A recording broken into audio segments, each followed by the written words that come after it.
bills like this tend to die with a whimper, and it fizzles out and dies in darkness. And I think the risk is that this is headed toward the exact same path today.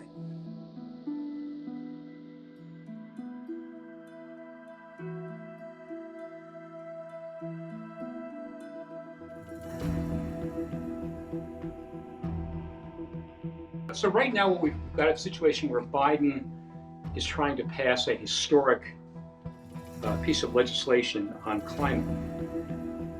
Tell me what happened a decade ago when Obama tried to do the same thing.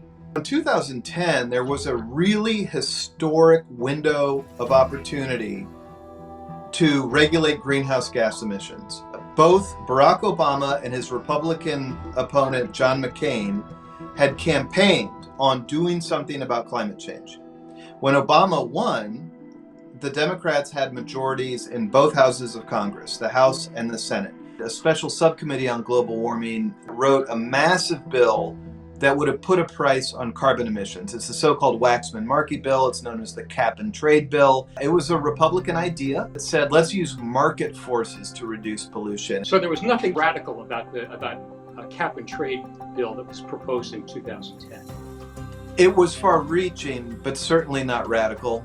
The bill passed in the House really quickly, and there was a lot of public support for it. Tell me what it was about cap and trade that was so scary to David and Charles Koch. When you look at what this company is across the board, they've got billions of dollars sunk into the oil refineries, the pipelines, the shipping networks, the massive plants that transform natural gas into fertilizer. And so, the cost to a company like this isn't just measured in billions. It could be measured in trillions of dollars when you look at their business out over the next 20, 30 years. So cap and trade passes the House. It goes up before the Senate. And the Koch brothers have this immense lobbying apparatus. Who are they most eager to target, Democrats or Republicans? From the beginning, Charles Koch made it clear, we are going to target the Republicans. In Charles Koch's eyes, the Democrats are basically beyond saving. They're the party of big government. There's no use talking to them. So Koch waited until the bill got to the Senate.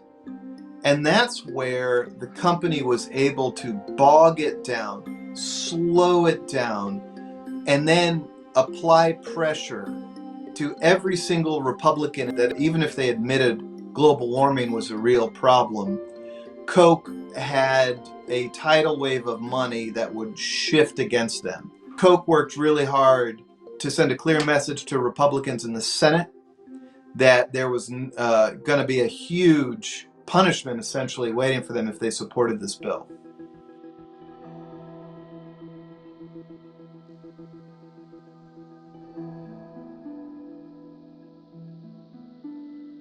So how would you describe the lasting impact that the Koch brothers have had on the Republican Party? The most important legacy is that Koch has taken the Republican Party off the playing field entirely. Koch has played a huge role in, and there's no other word for it, radicalizing the Republican Party on global warming. This wasn't inevitable. Koch pushed this party to embrace the point of view that climate change isn't even real. So when Donald Trump becomes president, he's basically echoing the Koch line that, windmills are cause cancer or they're a joke and there's no real science behind climate change. Koch institutionalized and financially supported that point of view. So they changed how Republicans talk about this. They changed the way Democrats talk about it as well.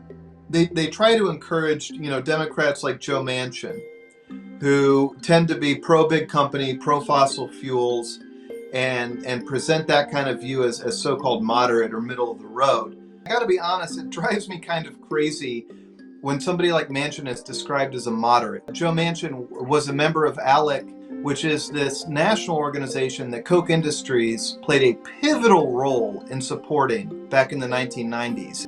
Which to me reflects sort of a pro-corporate worldview that would be resistant to any kind of government intrusion that might, for example, put a price on emitting carbon. You see Senator Manchin taking his time delaying the action on the climate bill. Is this part of the legacy of Koch? Yeah, without question. It's the strategy of slowing down the process to where it starts to take on water. Bills like this tend to die with a whimper. When you look back at the Waxman-Markey bill, there's not a single date when it was really pronounced dead.